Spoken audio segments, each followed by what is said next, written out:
Amis de la distribution d'assurance, bonjour. La directive distribution assurance approche maintenant à grands pas. La question de notre séquence d'aujourd'hui porte sur le point de savoir si les dirigeants de l'intermédiaire d'assurance sont également soumis à l'obligation de formation continue. La réponse est incontestablement oui. Le nouveau texte du Code des assurances, applicable à partir du 1er octobre 2018, introduit cependant un peu de subtilité dans cette réponse. Quel est l'objectif de la capacité ou de la compétence professionnelle? Eh bien, nous dit le nouveau Code des assurances, il s'agit de maintenir un niveau de performance adéquat. C'est l'article L511-2, grand 2 du nouveau Code des assurances.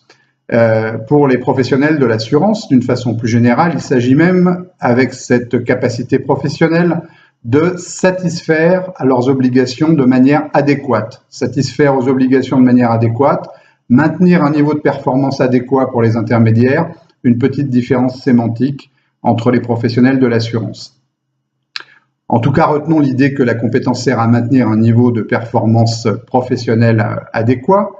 L'actuel article du Code des assurances qui régit la capacité professionnelle, l'article législatif, le L512-5 de ce Code des assurances, donc qui sera périmé le 1er octobre 2018, pose tout simplement la règle de capacité professionnelle en indiquant que celle-ci s'applique aux personnes qui dirigent, gèrent ou administrent les fameuses entreprises d'intermédiation d'assurance.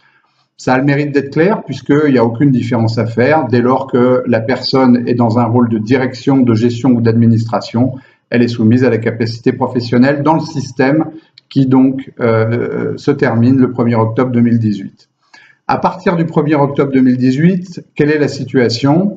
Eh bien là, le nouveau Code des assurances pose par l'article L511-2, grand 2 donc, deux critères, celui de la fonction occupée et celui du marché concerné.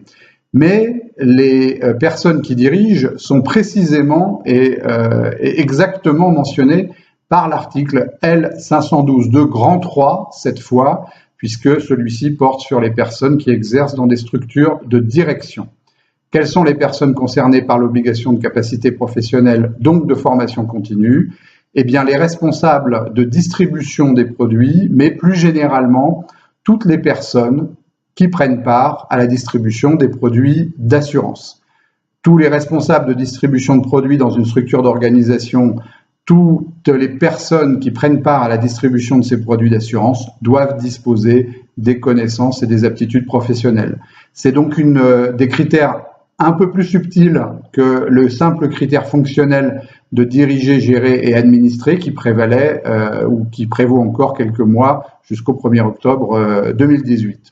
En pratique, cela nécessite d'établir des fiches de poste et de déterminer précisément si la personne qui occupe une fonction de direction au sein de l'entreprise d'intermédiation joue ou non un rôle l'amenant à prendre part à la distribution des produits d'assurance et évidemment à être responsable, ça c'est sans doute plus facile, de cette distribution. C'est ce critère qui permettra de déterminer si la personne de l'équipe de direction est soumise à l'obligation de formation continue. Voilà ce qu'il en est pour les dirigeants des intermédiaires. Voilà donc la manière dont il faut comprendre comment les dirigeants des intermédiaires d'assurance seront amenés à maintenir ce fameux niveau de performance adéquat de l'article L511-2, grand 2 du nouveau Code des assurances applicable le 1er octobre 2018.